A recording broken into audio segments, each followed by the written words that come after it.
Hey everyone, I've noticed that many of you are enjoying the videos, but most of you haven't subscribed yet. We're super close to hitting 1,000 subscribers, and your support could help us reach that milestone. If you're enjoying the content, please hit that subscribe button and give this video a like. It really makes a huge difference and helps us keep creating more awesome content. Thank you so much for watching and supporting. I woke up to the soft glow of Amanda's phone screen, casting shadows on her face in the darkness. She was sitting up in bed, her fingers tapping quickly before she noticed me stir. With a quick flick, the screen went black, and she turned to me, smiling like nothing had happened. "Just checking a message from work," she whispered, leaning over to kiss me. But something in that kiss didn't feel right. It was too practiced, too easy, and the way her eyes darted back to her phone as she placed it on the nightstand made my chest tighten. That moment lingered with me for the next few days, gnawing at the edges of my mind. It wasn't the first time Amanda had been acting strange, but now I couldn't shake the feeling that something was off. A few weeks ago, she had started staying late at work. At first, it seemed reasonable. She'd just gotten a promotion after all, but soon her excuses for why she came home later and later became harder to believe.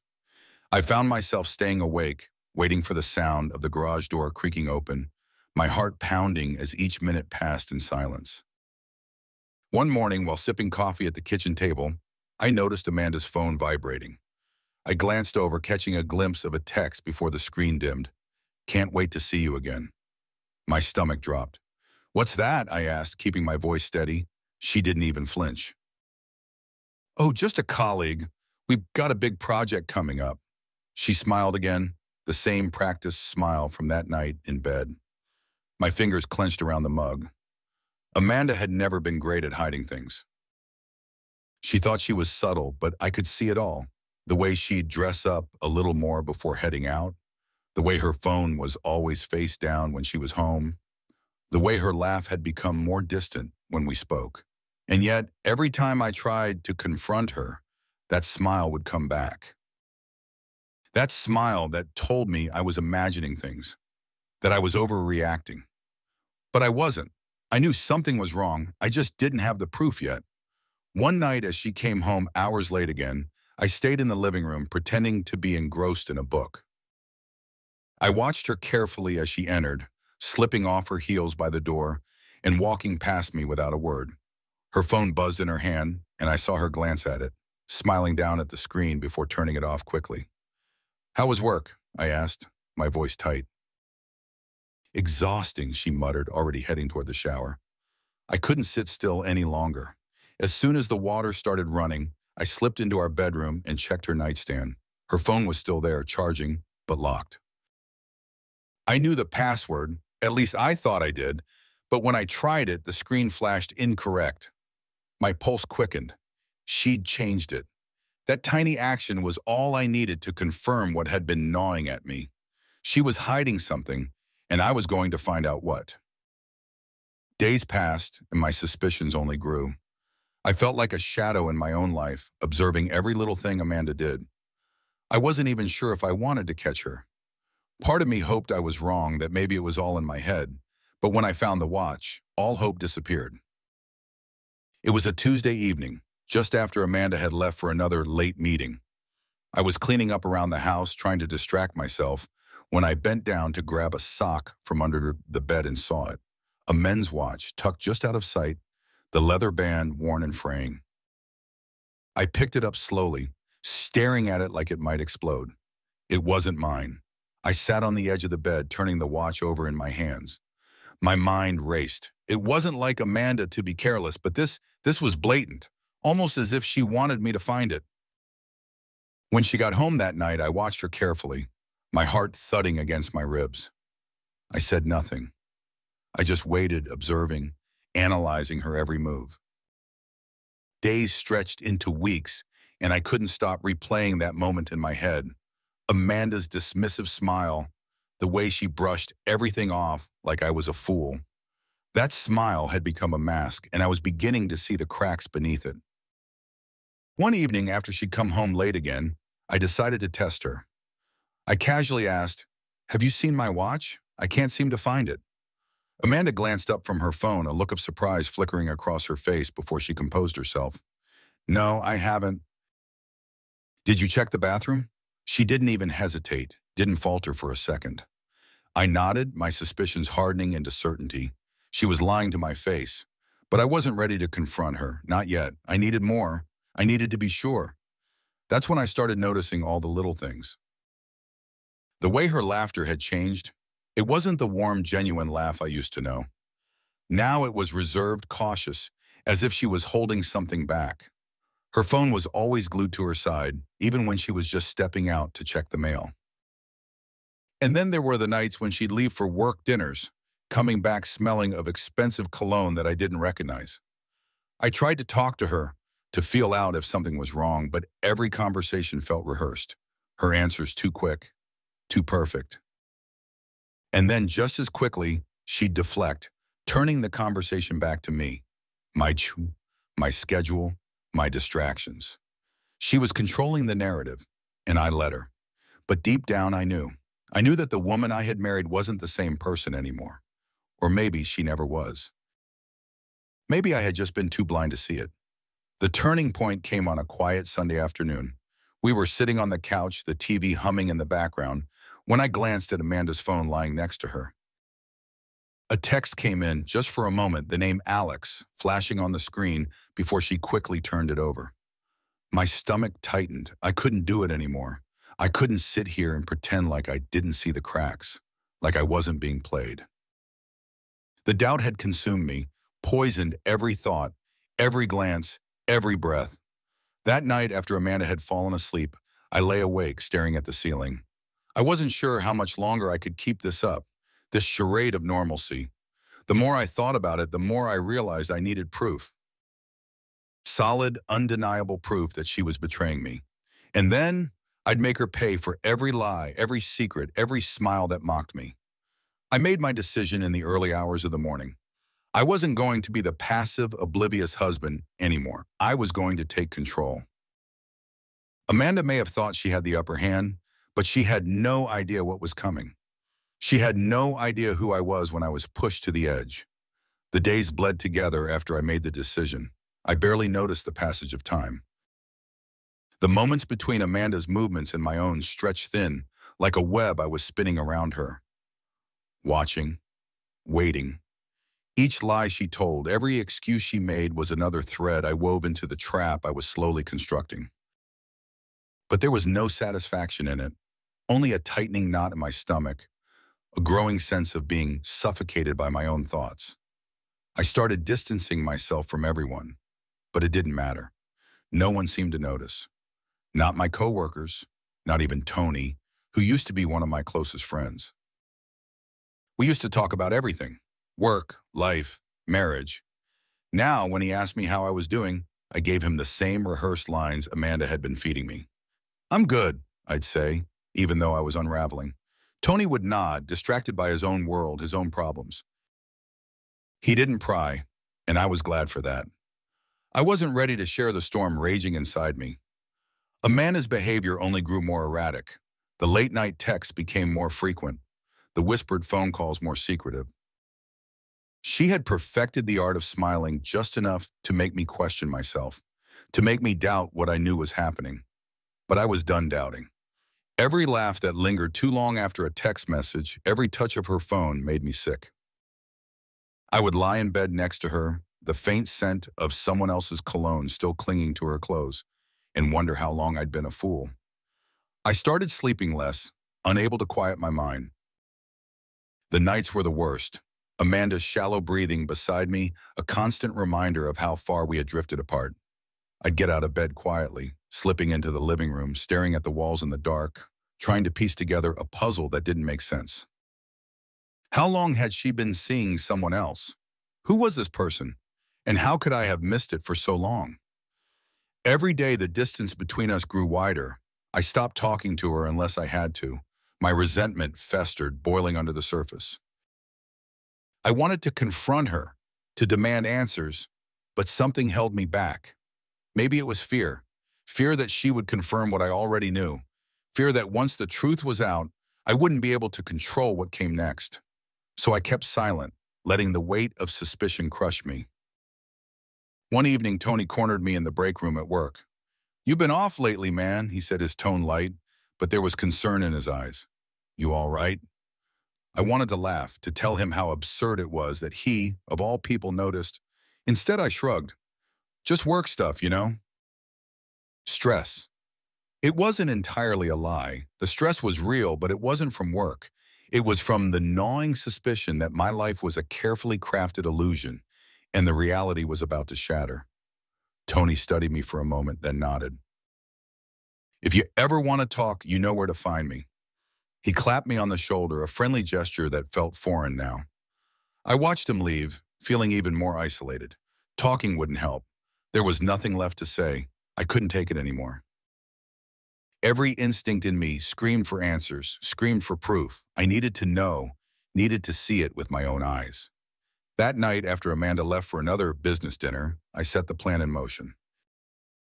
I bought a few cameras, small enough to go unnoticed, and installed them in the bedroom, the living room, places she thought she had privacy.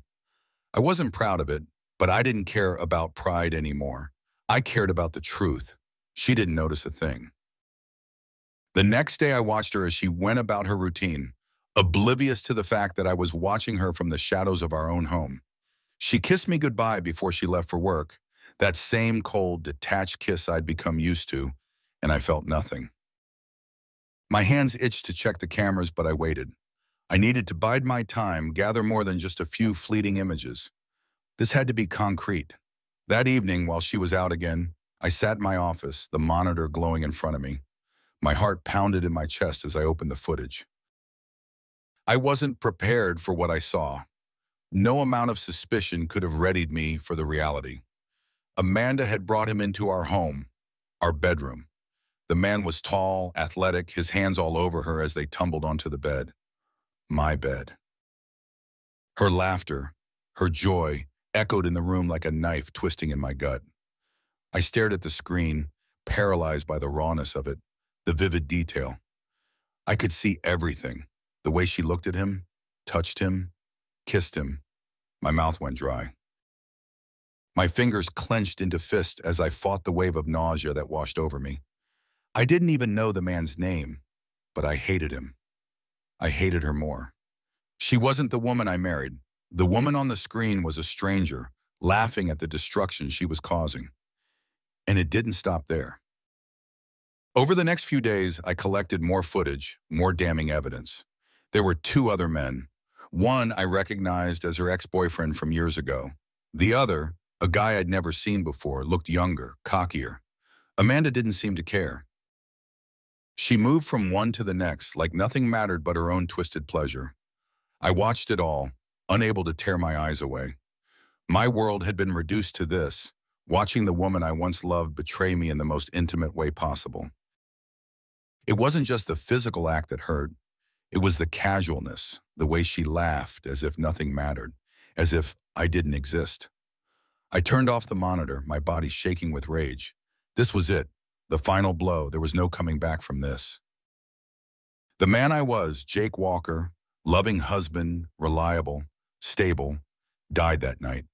Whatever remained of me was consumed by a cold, burning need for revenge. I sat in the dark for hours, the weight of what I had seen pressing down on me, suffocating me. I wanted to scream, to break something, but I stayed still. Quiet, controlled. I wouldn't lash out. I wouldn't confront her. Not yet. Not until I had everything I needed to destroy her life the way she had destroyed mine. The next morning, Amanda was her usual self, smiling as she sipped her coffee, texting on her phone. I could barely stand to look at her. Every word she said felt like a lie, every smile a weapon aimed at me. I responded in monosyllables, gritting my teeth, holding back the flood of emotions that threatened to tear me apart. I had to be patient, methodical. The old Jake would have confronted her, demanded answers. But the new Jake, the one born from betrayal, had learned to wait, to watch. I wouldn't give her the satisfaction of knowing I was on to her. Later that evening, when she went out again, I reviewed more footage.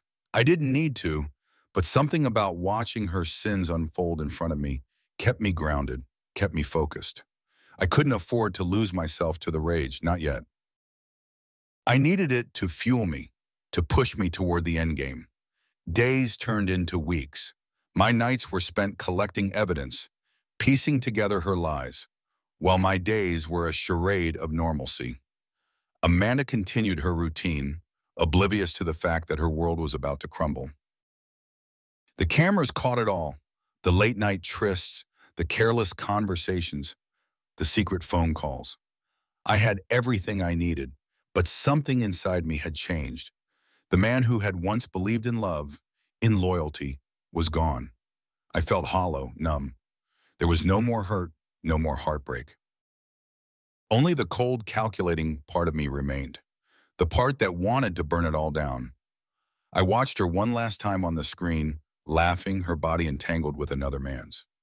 I didn't feel anger anymore, just a sick satisfaction that soon she'd feel the same emptiness that had consumed me. Soon she'd understand what it meant to lose everything. The plan was set. The evidence was ready. All that was left was to pull the trigger and watch her world implode, and I would enjoy every second of it. Amanda had no idea what was coming, but she would, soon enough. I spent the next several days locked in my own mind, replaying everything I'd seen over and over. Amanda's laughter, the way she kissed them, the ease with which she betrayed me, all of it burned into my memory. I sat alone, in the dark, going through each detail. I couldn't stop. I didn't want to stop. It was fuel. Each thought sharpened my resolve. Forgiveness wasn't an option anymore. I could have tried to salvage whatever was left of our marriage, confront her, ask why she did it. But that wasn't what I wanted. I didn't care about her reasons anymore. What I wanted was for her to suffer as I had. I wanted her to lose everything the way I'd lost her. But it wasn't just her. The men who touched her, they needed to pay too. It was time to move. I couldn't let this drag on. If I did, I'd lose my nerve, or worse, she'd suspect something. Amanda was careful, but her ego made her sloppy. She thought she was invincible. That was her biggest mistake. But I wasn't going to rush this. I needed to be smart, methodical. Every detail had to be perfect. And each of them, Amanda, her lovers, needed to be hit where it hurt most. I had spent enough time on the sidelines, watching, waiting. Now I was ready to act. First, I went through all the footage again. It took hours, but I didn't mind. Every minute was worth it. I studied the faces of the men, one I recognized from our past. He was Amanda's ex-boyfriend, a man she had dated before we were married. It wasn't a surprise, but it stung all the same. The other two were strangers, younger and more arrogant, the kind of men who thought they could take whatever they wanted without consequence. Then I froze. My stomach lurched as I stared at the screen. The fourth man. The man who'd spent a night with my wife, laughing with her like they shared some private joke. He was someone I knew. Tony, my friend, my coworker. For a moment, I couldn't breathe. The room spun around me as the betrayal hit me all over again. Harder this time. Amanda had lied, but Tony had looked me in the eye, asked if I was okay, pretended to care. The same man who had sat across from me at lunch, shared stories about his own marriage, had been sleeping with my wife. The rage burned hotter than before, searing through me. It wasn't just about Amanda now, it was about him. They both needed to be punished, and I was going to make sure they never saw it coming. I forced myself to calm down, to think. I couldn't let the anger control me. I needed to be precise. Amanda was easy to manipulate. I knew her weaknesses, the things that mattered to her, her social standing, her image. Tony? I knew more about him than he probably realized. His reputation at work was impeccable. People respected him. His wife adored him. He had a lot to lose. I took out a notebook and started writing. It was almost clinical, the way I outlined the steps, each one building toward the moment where everything would come crashing down around them. This wasn't just about hurting them. It was about stripping away everything they held dear. I started with Amanda. I gathered every piece of damning evidence, text messages, photos, the hours of video footage. I compiled them into a single file, something that would be undeniable. I'd save it, keep it ready for when the time came to expose her. But I wasn't just going to ruin her marriage. I wanted her humiliated. Everyone in her life needed to know what she had done. But before I could hit her, I needed to deal with Tony. He was the key to everything. His fall would trigger hers.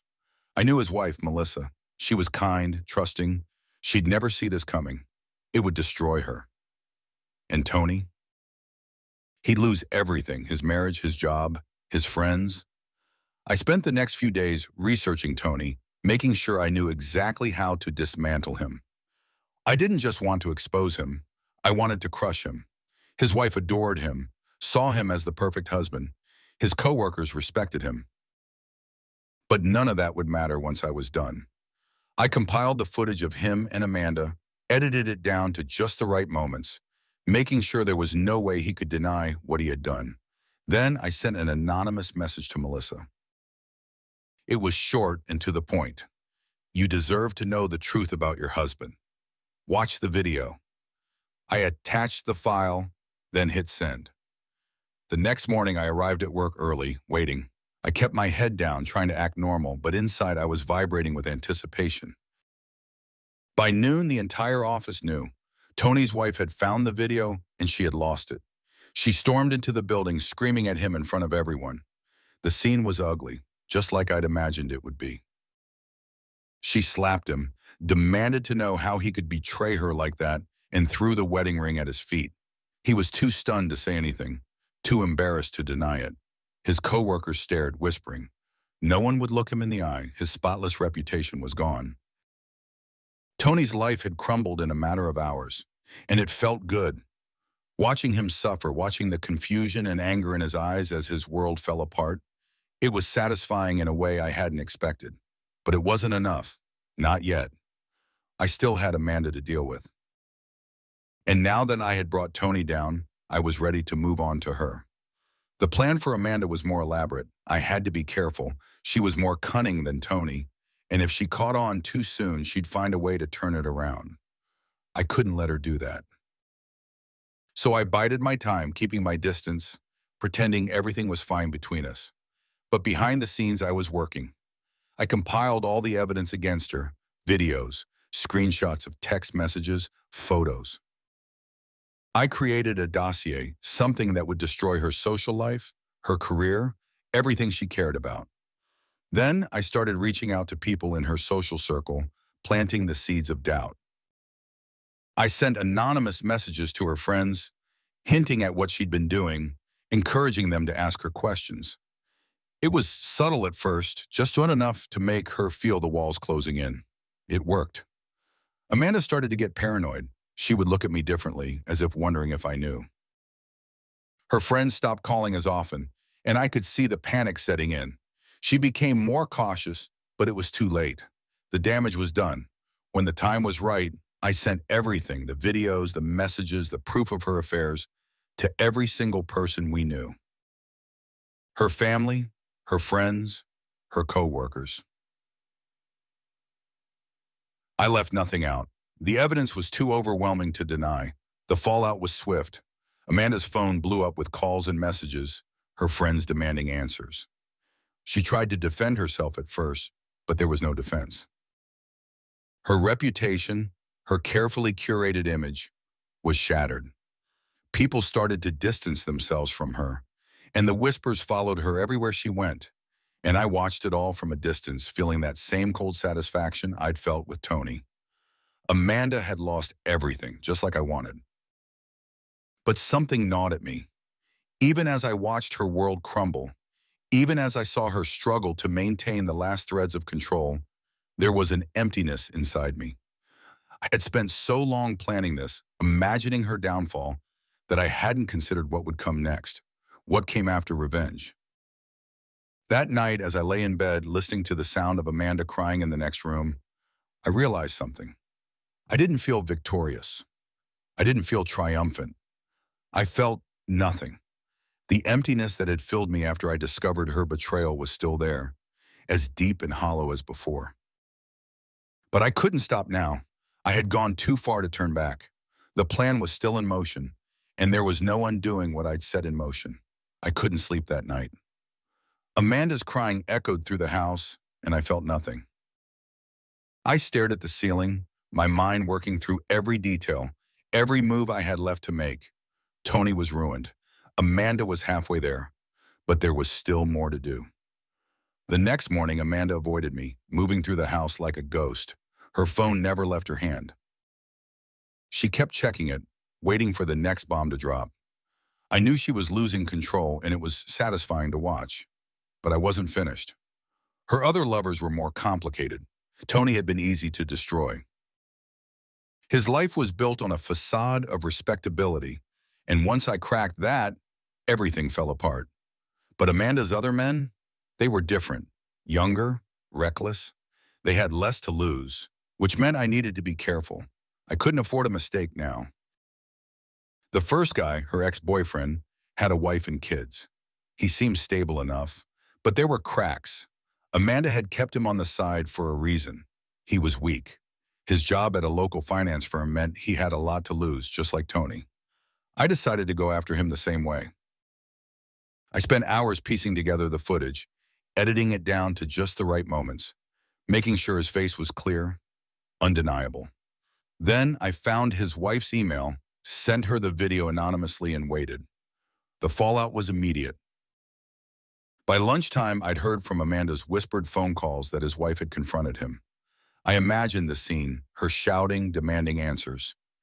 He had no defense. Like Tony, he would crumble. I knew it wouldn't take long for the rumors to spread through his social circle, for his life to unravel. Another one down. But the next man was different. He wasn't tied down by family or career. He was younger, bolder, with nothing to lose. He wouldn't be humiliated like the others.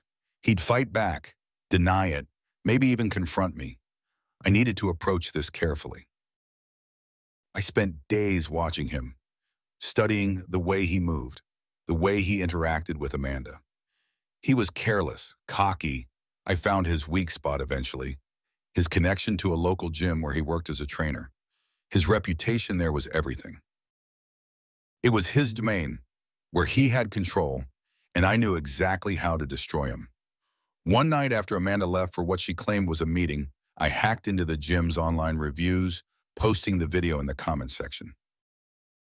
His clients were mostly women, and the footage of him with Amanda, a married woman, would hit them hard. It wasn't about cheating for them, it was about trust, respect, the kind of thing that once shattered couldn't be rebuilt. Within hours, the video went viral in their small community. His clients started canceling sessions. The gym fired him to avoid the bad press. He lost everything he'd built up, all in a matter of hours. His arrogance had been his downfall, and I couldn't help but enjoy watching him fall. Amanda's world was shrinking. She was losing her men, her status, her reputation. Every lie she told, every affair she indulged in, was now a weapon I used against her. She had nowhere to hide, and the more she lost, the more paranoid she became. Her once confident demeanor had vanished. Now she moved through life like a woman on the edge, glancing over her shoulder, waiting for the next attack. But I wasn't done. There was one final piece left, the part that would make sure Amanda never recovered. I compiled all the evidence, every video, every message, and sent it to her boss. I knew her work was the one thing she valued above everything else. It was her sanctuary, the place where she held power, where she was untouchable. But now that would be stripped away too. I didn't hear about the fallout right away. But 2 days later, Amanda came home early, her face pale, her hands shaking. She didn't say a word to me. She just walked past, heading straight to the bedroom. I followed her, keeping my distance, watching as she sat on the edge of the bed, her shoulders slumped. "They fired me," she whispered, her voice hollow. They saw everything." I stood in the doorway, arms crossed, feeling nothing but cold satisfaction. This was what I had been waiting for. The moment when she realized that everything she had was gone, that there was no coming back from this. "I don't know how it happened," she continued, her voice breaking. They sent it to everyone." I could have told her then. I could have confessed that it was me, that I was the one who had torn her life apart piece by piece. but I didn't. I let her sit in her misery, let her drown in the consequences of her own actions. It wasn't time for confrontation yet. That night, I watched as Amanda spiraled further. She stayed in bed, staring at the ceiling, barely speaking. Her phone lay untouched beside her. No calls, no texts. Everyone had abandoned her. The friends who once adored her had turned their backs. The men who had used her were gone. She was utterly alone. But as I watched her, I couldn't shake the feeling that something was off. The way she had reacted to everything, it wasn't what I expected. She wasn't fighting back. She wasn't trying to salvage what was left. It was almost as if she had accepted it, as if this was what she wanted all along. The thought gnawed at me, kept me up at night. I had spent so long planning this, imagining her downfall, that I hadn't considered the possibility that she might have seen it coming. That she might have been playing me the whole time. I replayed everything in my mind. The way she had acted when the watch first appeared under the bed. The way she had smiled at me. The cold, calculated way she had lied. Had she known then? Had she been pushing me toward this all along? The idea unsettled me. For the first time since this all began, I felt doubt creeping in. Was this what Amanda had wanted? To be free of me, free of the life we had built? Had I played right into her hands? I pushed the thought away, but it lingered, growing stronger with each passing day. I had expected to feel triumphant, to relish in her destruction, but all I felt was emptiness. The satisfaction I had craved never came. As I tightened my grip, sending the last pieces of evidence to the few remaining people in Amanda's life, I couldn't shake the feeling that something was wrong. That maybe, just maybe, Amanda had known all along. The confrontation was inevitable now. I had torn everything apart, and there was nothing left to hide behind. It was time to face her, to demand answers, but deep down, I wasn't sure if I wanted them anymore. Amanda had always been a step ahead, even when I thought I was in control. And as I prepared for our final confrontation, I couldn't help but wonder if this was what she had wanted from the start. I stood outside the bedroom door, my hand hovering over the knob. Inside, Amanda was waiting, just like she always had been. But this time, things would be different. This time, I would have the answers. Or so I thought. I opened the door and stepped inside, ready to face whatever came next. I stepped into the room, the soft creak of the floorboards betraying my presence. Amanda was sitting on the edge of the bed, her back turned to me. She didn't flinch, didn't move, just sat there staring at nothing, lost in her thoughts. The air between us was thick with tension, the silence stretching longer than it ever had before. I closed the door behind me. The sound of the latch clicking into place felt final, like the closing of a chapter. This was it, the confrontation I had been preparing for, the moment when everything would come out into the open. I had waited for this. I had craved it. But now that it was here, the emptiness inside me only grew.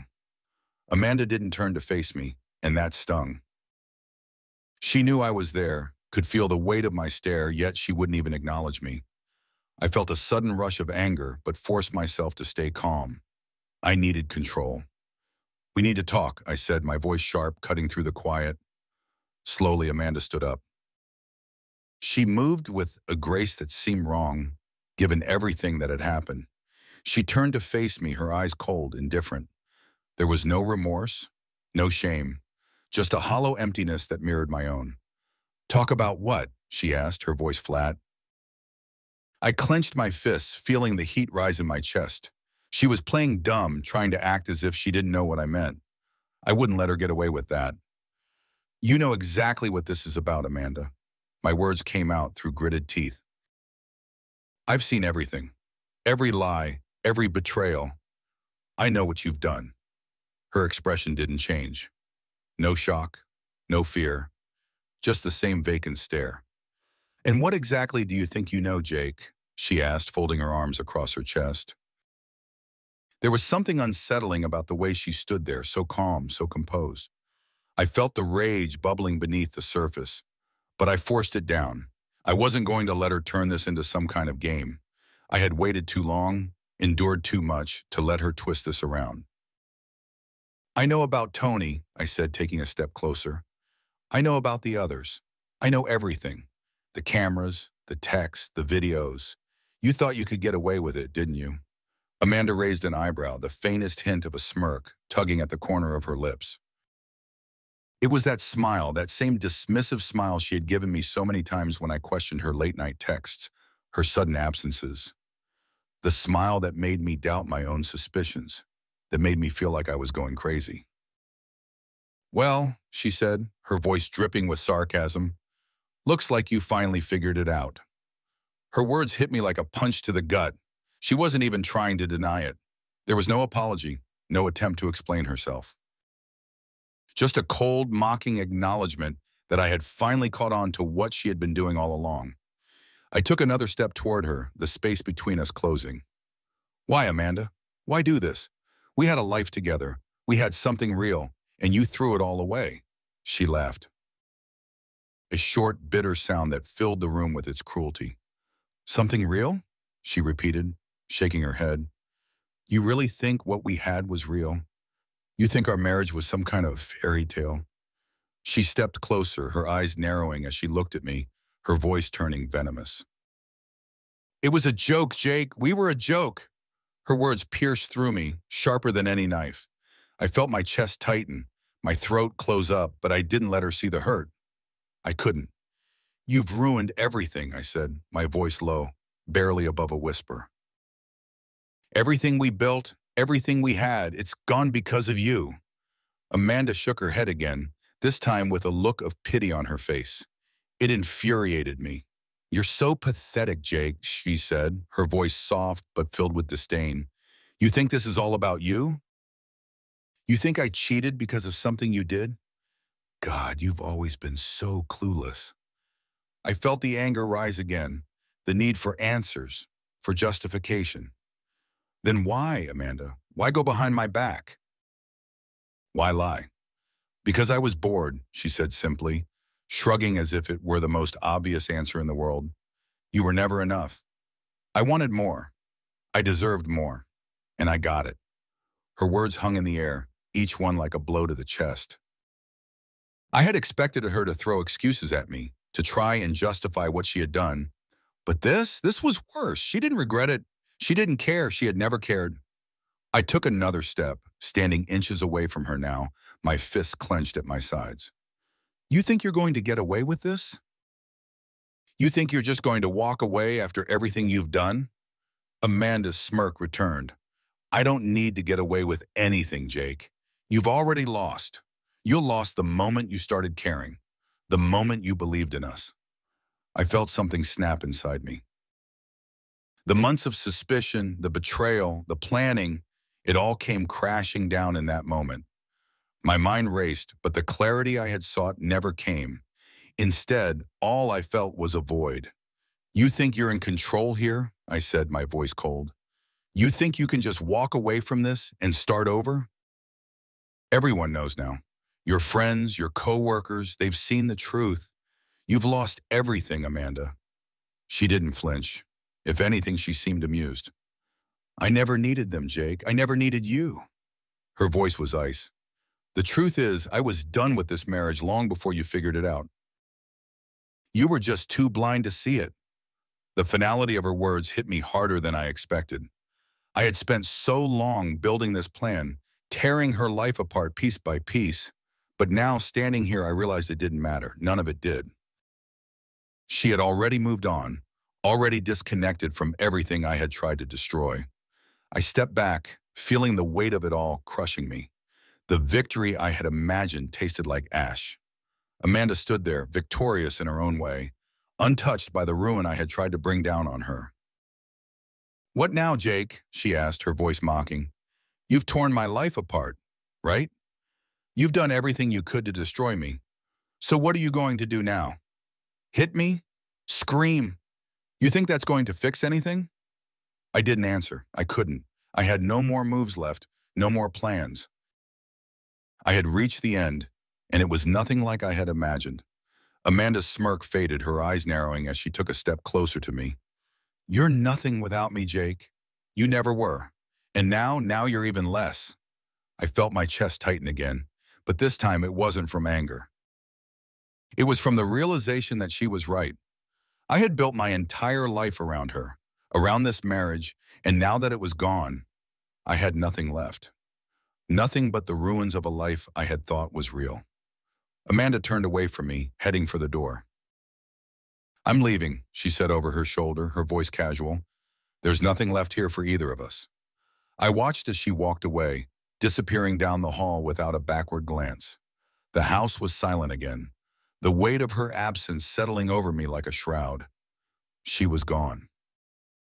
The confrontation I had built up in my mind, the moment I had thought would bring me closure, had left me hollow. I stood there in the empty room surrounded by the remnants of our life and realized that it wasn't Amanda who had lost everything. It was me.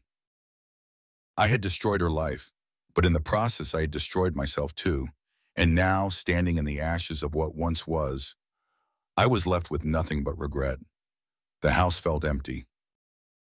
Not just because Amanda was gone, but because the weight that had consumed me, the obsession, the need for revenge, had lifted, leaving a vacuum in its place.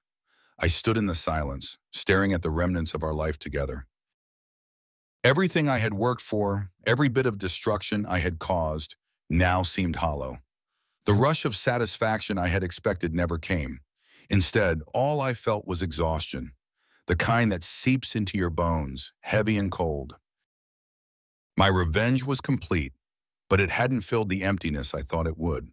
Amanda was gone, her life in ruins, but so was mine. There was no victory here, only ashes.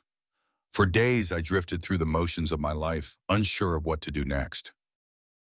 The routine I had built over the years felt foreign, like it didn't belong to me anymore. My home had become a mausoleum, a reminder of everything I had lost and everything I had destroyed.